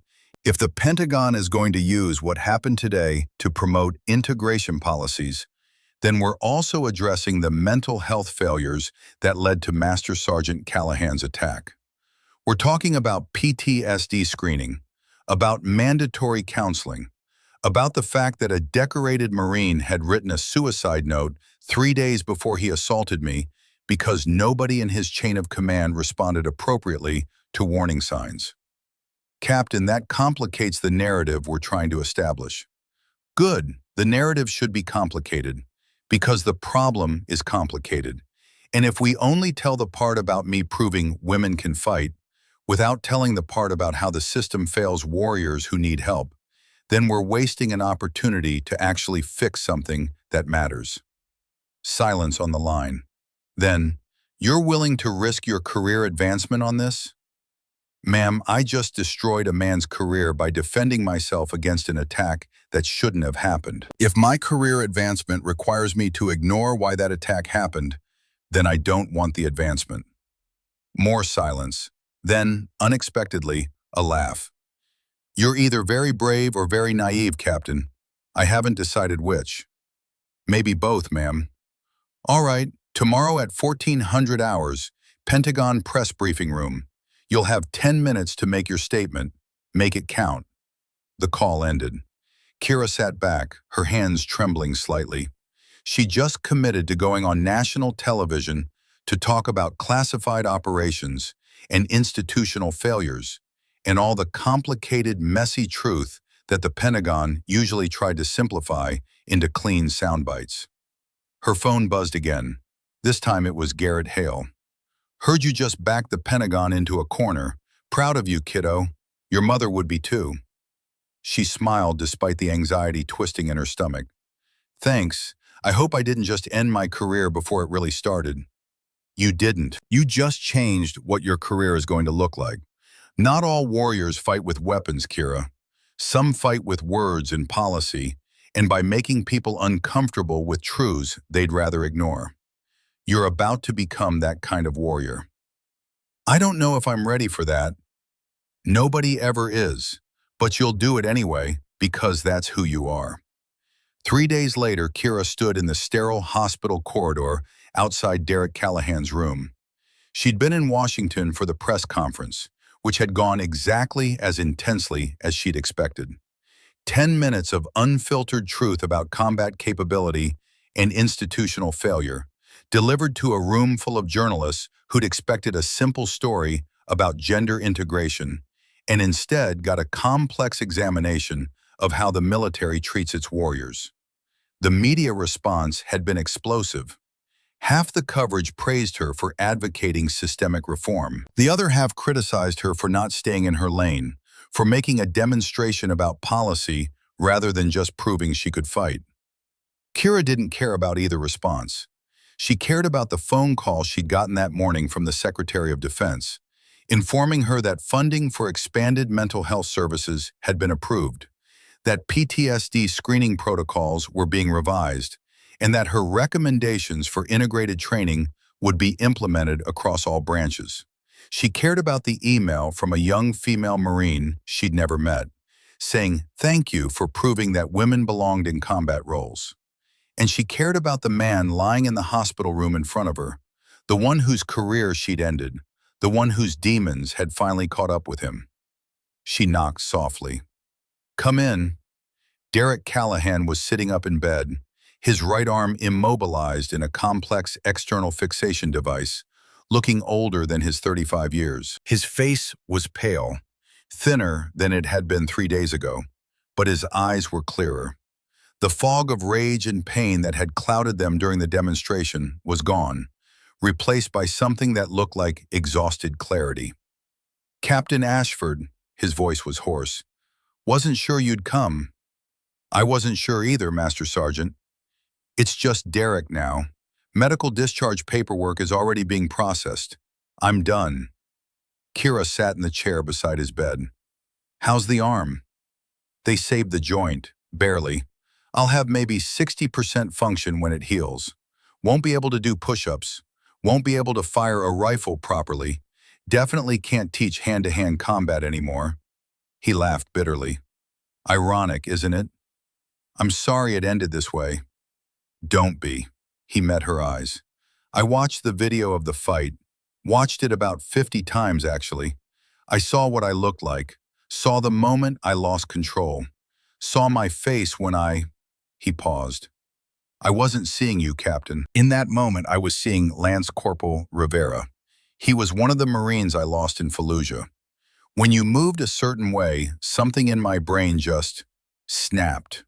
I thought I was back there. Thought I could save him this time if I just fought hard enough." "PTSD, dissociative episode, your doctors told me." "Yeah, turns out ignoring mental health issues for a decade doesn't make them go away. Who knew?" The sarcasm was heavy, but underneath it was pain. Real pain. "Your daughter came to see me. She showed me your note." Derek's face crumpled. "She wasn't supposed to find that. But she did. And Derek, that note is the reason I'm here. Not to gloat about winning the fight, but to tell you that what happened to you, what's been happening to you, it matters. The system failed you. It failed those 3 Marines in Fallujah by putting them in a situation they weren't prepared for. And it failed you by not helping you process the trauma of losing them. The system didn't make me attack you. No, you made that choice. But the system created conditions that made that choice more likely. There's a difference between absolving you of responsibility and acknowledging the context." Derek was quiet for a long moment. "Why are you being kind to me? I tried to hurt you. I could have ended your career, your life maybe. Because 18 years ago, a man named Garrett Hale sat beside my mother's hospital bed and promised to train me. He kept that promise even though it cost him time and energy and probably peace of mind, watching an 8-year-old girl learn things no child should have to learn. He did it because someone has to break the cycles that create broken warriors." She leaned forward. "I'm being kind to you because you're a broken warrior who deserves help, not just punishment. And because your daughter deserves to have a father who heals instead of a father who destroys himself. Mara told me she wants to join the Marines, wants to be like you. She told me that too. I spent years telling her women couldn't handle combat. Then you put me on my back in under 3 seconds, and I'm realizing maybe I didn't know what I was talking about. You were protecting her the only way you knew how. You wanted her safe, so you told her she couldn't do dangerous things. That's parenting, even if it's wrong." Derek shifted in the bed, wincing as the movement pulled at his damaged arm. "The doctors say I need intensive therapy, PTSD treatment, anger management, the whole program. They're recommending a facility in Texas that specializes in treating combat veterans." "Are you going to go?" "Don't have much choice. Part of my discharge agreement. But," he paused, "I think I want to go. I'm tired, Captain. Tired of being angry. Tired of being scared. Tired of feeling like I'm drowning and everyone around me is just watching." "Then go. Do the work. Heal. And when you're ready, there's something I want to talk to you about." "What?" "When you're healthy, when you process your trauma and learn to manage it, I want you to consider working as a counselor for veterans dealing with similar issues. The Pentagon is establishing new treatment programs. They need people who've been through it, who understand what combat does to the mind. You could help other warriors before they reach the breaking point you reached." Derek stared at her. "You want me to counsel other people? I'm the guy who attacked his instructor in front of 200 Marines. You're the guy who survived Fallujah, survived PTSD, survived hitting rock bottom, and is choosing to heal instead of giving up. That makes you exactly the kind of person other veterans need to talk to." "I don't know if I'm qualified for that." "Neither was I qualified to be the face of military integration, but here we are. We become qualified by doing the work, Derek, by choosing to use our broken pieces to help fix others." He nodded slowly, something like hope flickering in his eyes.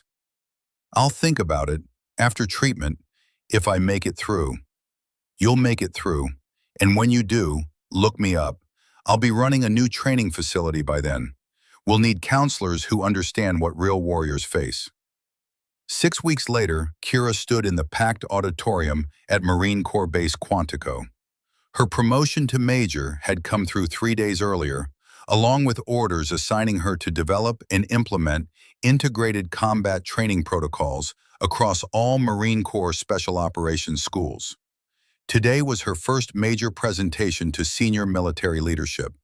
Two-star generals, Pentagon officials, representatives from 12 allied nations, and media covering the story of how one demonstration fight had sparked the largest reform of military training and mental health protocols in a generation. Colonel Brennan introduced her, highlighting the declassified portions of her service record, the Syria hostage rescue, the 23 confirmed kills, the unprecedented combat effectiveness. The audience applauded politely, but Kira could see the skepticism still present in some faces. Could see the older officers who still believed this whole integration thing was political correctness run amok. She stepped to the podium and looked out at the crowd. Before I begin my formal presentation, I want to address what happened 6 weeks ago at the Mountain Warfare Training Center. That incident has been characterized many ways. As a demonstration of female combat capability, as proof that integration policies work, as a symbol of military modernization. She paused. But what it really demonstrated was a systemic failure to support Marines dealing with psychological trauma. Master Sergeant Derek Callahan attacked me because he was broken, and nobody fixed him. He showed documented signs of PTSD and anger management issues that were flagged by psychological evaluation 3 weeks before the demonstration. His unit commander overrode the recommendation for mandatory counseling because Callahan was considered too valuable to pull from training duties. The room was silent now. So yes, I proved that a properly trained female operator can defend herself against a larger male opponent. But if that's all we take from what happened, then we've missed the point. Because the next sergeant with untreated PTSD won't attack someone with my training. He'll target a regular Marine who can't defend herself, or himself, or he'll hurt a civilian, or he'll act on plans that shouldn't have been ignored. She pulled out Derek Callahan's note, held it up. This note, dated 3 days before the incident, reveals a Marine planning to take his own life because untreated combat trauma had become unbearable. That demonstration saved his life by forcing him into treatment he should have received years ago. Kira set the note down, looked directly at the generals in the front row. My mother died from burn pit exposure. The Marines sent her into a combat zone, exposed her to toxic materials, and then spent 15 years denying that her lung disease was service-related. She fought the bureaucracy until her last breath. She never got justice. Her voice hardened. I will not let another generation of warriors get broken by combat and then abandoned by the institution they served.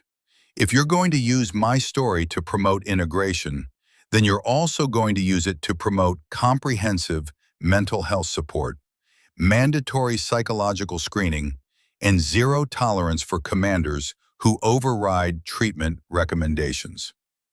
General Evelyn Sinclair stood up. Major Ashford, those are bold demands. They're not demands, ma'am. They're requirements. I've reviewed integration programs in 12 allied nations. The ones that succeed combine combat capability training with comprehensive support systems.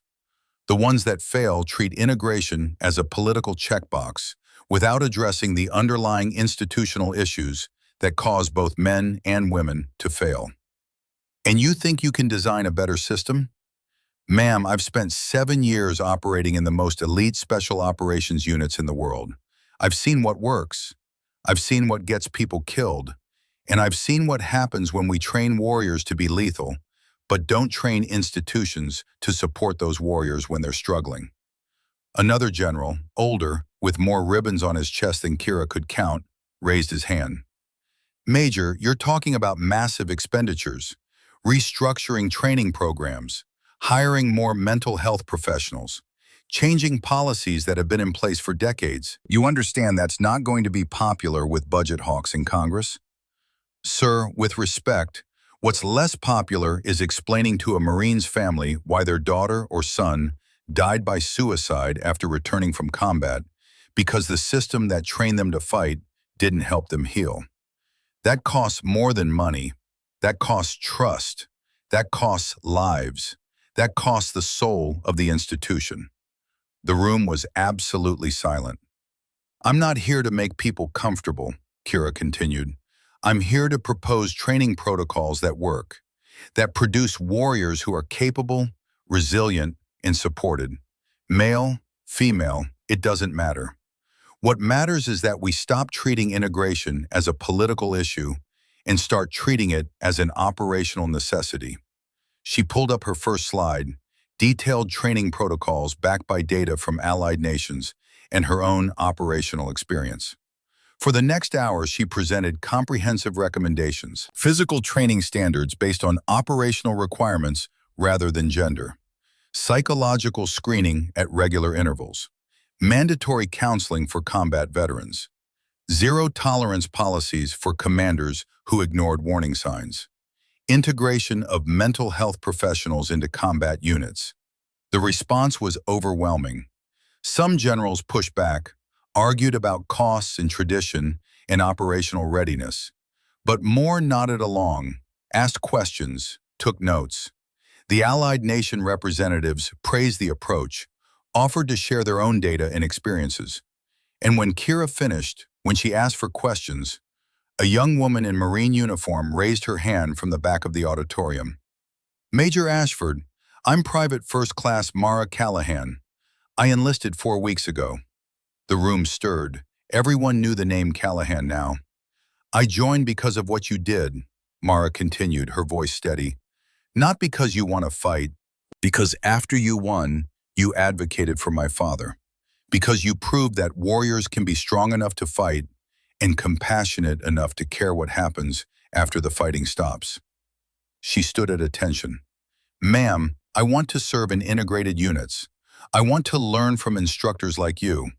And I want to make sure that when I have brothers and sisters in arms who are struggling, the system helps them instead of failing them. Kira felt tears threatening but kept her voice steady.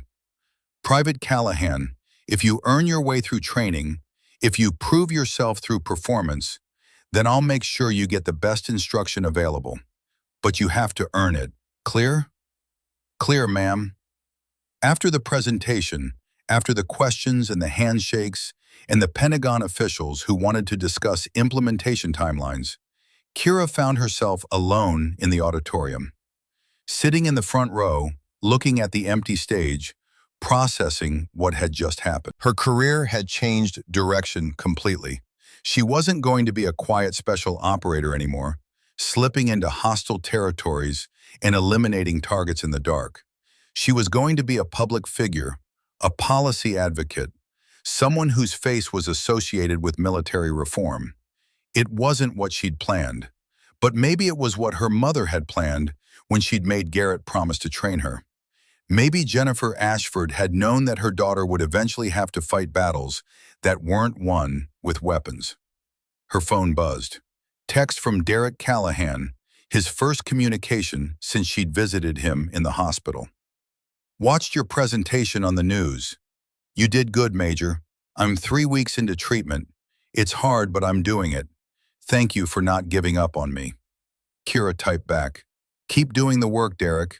The Marines need counselors like you're going to be. Another text, this one from Garrett. Your mother would be so proud, not just for being a warrior, for choosing what kind of warrior to be. 3 months later, Kira walked across the parade ground at the newly established Captain Jennifer Ashford Memorial Training Facility. It was a clear morning in North Carolina, the air still cool before the summer heat set in. The facility was small for now, just one building and a training complex, but it was a beginning. The sign above the entrance read, Strength through skill, resilience through support, excellence through effort. Below it, in smaller letters, dedicated to Captain Jennifer Ashford, USMC, and all warriors who prove that service has no gender. Kira ran her hand along the sign, feeling the engraved letters under her fingers. 3 generations of Ashford women had served now. Her grandmother in Korea, her mother in the Gulf War, herself in classified operations across 7 countries. And maybe someday, if she survived long enough, there would be a 4th generation. Someone who grew up knowing that women belonged in combat roles because it had been proven so decisively that no one could reasonably argue otherwise. The door opened behind her. Garrett Hale walked out, now officially serving as senior advisor to the facility. At 68, he moved a little slower than he used to, but his mind was still sharp, his tactical knowledge still encyclopedic. First class arrives in 2 hours, he said. 30 candidates, 15 men, 15 women. All of them earn their spot through performance. Mara Callahan? Top of the selection process. That girl has her father's determination and apparently her mother's intelligence. She's going to be something special. Kira smiled. Derek's doing well, by the way. He called yesterday. 6 months sober, finished his PTSD treatment program. He's applying for positions as a counselor at VA facilities. Good. The Corps needs more counselors who've been through hell and came out the other side. They stood together in silence, watching the sun climb higher, watching the training facility come to life. You know, Garrett said quietly, when I promised Jennifer I'd train you, I thought I was just teaching a kid how to fight. I didn't realize I was helping create someone who would change the entire system. I'm not changing the system alone. It's Mara and all the other young Marines who'll do that. I'm just opening the door. Jennifer would say that opening the door is the hardest part. Walking through it is easy once someone proves it's possible. Is it weird that I still talk to her? In my head, I mean. Still hear her voice giving me advice. Not weird at all, kiddo. I still hear voices from people I lost 40 years ago. The good ones never really leave. They become part of how we think, how we make decisions. Your mother's not gone. She's just operating through you now. The first candidates started arriving. Young Marines with determination in their eyes and fear in their hearts, ready to prove themselves capable of something most of the world still doubted was possible. Kira watched them gather, watched Mara Callahan standing tall among them, watched the future of integrated combat training taking shape in front of her. And she thought about her mother, about Derek Callahan writing a suicide note 3 days before a demonstration that saved his life, about 18 years of training that had led to one moment that changed everything. All right, she said to Garrett, let's go meet our students. Let's teach them how to be warriors. They walked into the facility together, teacher and student, mentor and protege, 2 generations of warriors preparing to train a third. Inside, Kira called the candidates to attention. They snapped into formation, 30 young Marines ready to be transformed. Welcome to the Captain Jennifer Ashford Memorial Training Facility, Kira said, her voice carrying to every corner of the room. You're here because you've proven you have the capability, the determination, and the heart to serve in integrated special operations units. Some of you are men, some of you are women. In this program, that distinction doesn't matter. She paused, looked at each face. What matters is whether you can perform when it counts, whether you can support your teammates when they're struggling, whether you can be strong enough to fight and wise enough to know when fighting isn't the answer, whether you can be warriors in the fullest sense of that word. She gestured to Garrett. Colonel Hale will be teaching you close quarters combat, tactical decision-making, and operational planning. I'll be teaching you resilience, psychological preparation, and how to identify when you or your teammates need support. But before we begin, I want to tell you a story about one moment that changed everything. For the next 30 minutes, she told them about the demonstration, about Derek Callahan, about institutional failures and personal responsibility, and the difference between proving you can fight and proving you can heal. She told them about her mother, about 18 years of training, about 23 confirmed kills, and the weight that comes with taking human lives, even when it's necessary.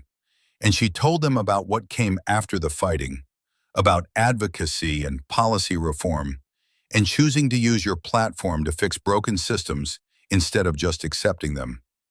When she finished, the candidates stood in silence, processing what they'd heard. It was Mara Callahan who spoke first. "Ma'am, my father asked me to tell you something. He said to say that you saved his life twice. Once by stopping his attack before things got worse, and once by making sure he got help afterward. He's working at a VA facility now, helping other veterans. He said he's finally doing something that matters." Kira nodded, emotion tightening her throat. "Your father is a good Marine who faced demons that would have destroyed weaker people. He chose to heal. That takes more courage than most people understand." She looked around at all the candidates. "Some of you will wash out of this program. That's not a judgment of your character. It's an acknowledgement that this level of training isn't for everyone. But those of you who make it through, who earn the right to serve in integrated special operations units, you'll carry a responsibility. You'll be proving every single day that capability transcends gender, that warriors come in all sizes, all backgrounds, all identities. And you'll be watching out for your teammates, making sure that when someone's struggling, they get help before they reach a breaking point." She pulled out her mother's dog tags, held them up so everyone could see. "These belong to my mother. She died from service-related illness that the Marines denied for 15 years. She never got to serve in combat roles because the system said women couldn't handle it. But she was right about warriors. She said warriors are made through dedication, through sacrifice, through refusing to quit when everything in you wants to stop." Kira put the dog tags back on. "You're about to begin the hardest training of your lives. There will be moments when you want to quit, when your body is screaming for rest, when your mind is telling you that you're not good enough, strong enough, brave enough. In those moments, I want you to remember why you're here. Remember the people who said you couldn't do this. Remember the warriors who came before you and proved the impossible was possible. Remember that every time you push through a barrier someone else said you couldn't cross, you're making it easier for everyone who comes after you." She stepped back. "Colonel Hale, they're all yours. Let's begin." And as Garrett started the first training session, as 30 young Marines began the journey that would transform them into something more than they'd been, Kira stood at the back of the room and watched. This was her legacy now. Not 23 confirmed kills, not classified operations in 7 countries, not one moment that ended Derek Callahan's military career. Her legacy was every Marine who would graduate from this facility believing that capability mattered more than assumptions.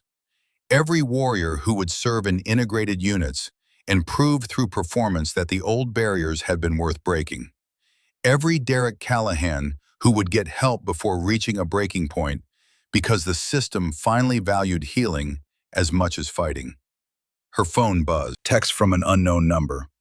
"Major Ashford, this is Lieutenant Elena Rodriguez. I was one of the Marines in the audience during your demonstration 6 weeks ago. I've been working with my unit to implement mental health screening protocols. Already identified 2 Marines who needed help and got them treatment before things got worse. Thank you for showing us what leadership really looks like."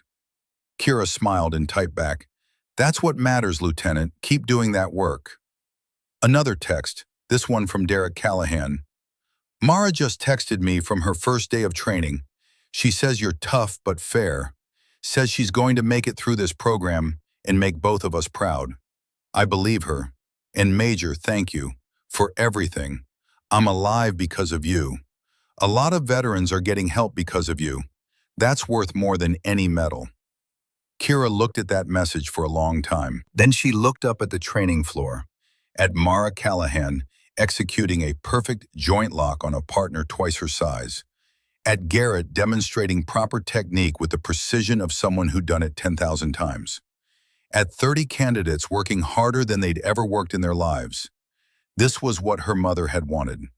Not vengeance for being denied opportunities, not proof that women were better than men, or that men were holding women back. Just proof that warriors came in all forms, and that the system that created warriors had a responsibility to support them before, during, and after combat. One moment had proven the first part. The rest of her career would be dedicated to proving the second. Kira walked onto the training floor, ready to teach the next generation of warriors not just how to fight, but how to heal. Not just how to win, but how to help others win too. Not just how to survive, but how to make sure the system supported survival instead of undermining it. Her mother's dog tags hung around her neck, warm against her skin. And somewhere, in whatever place warriors go when they die serving their country, Jennifer Ashford was watching her daughter transform pain into purpose, loss into legacy, and one decisive moment into a lifetime of change. The training continued. The work continued. The fight for a better system continued. And Kira Ashford, warrior, advocate, instructor, daughter of Jennifer, student of Garrett, mentor to Mara and hundreds more, stood ready to fight that fight for as long as it took. Because as she finally understood, watching those 30 faces full of hope and determination, strength wasn't about refusing to break. It was about choosing to heal after breaking. Warriors weren't made in decisive moments. They were made in every choice after, in every decision to rise again, to help others stand, to build systems that caught the falling instead of letting them shatter. Kira touched her mother's dog tags one last time. "We did it, Mom," she whispered. "Not just for us, for all of them." Outside, the North Carolina sun climbed higher. Inside the Captain Jennifer Ashford Memorial Training Facility, 30 warriors in training pushed themselves past breaking points and discovered they were stronger than they'd ever imagined. And in that moment, Kira knew with absolute certainty this was just the beginning. One moment had changed her life. The next 40 years would change the world.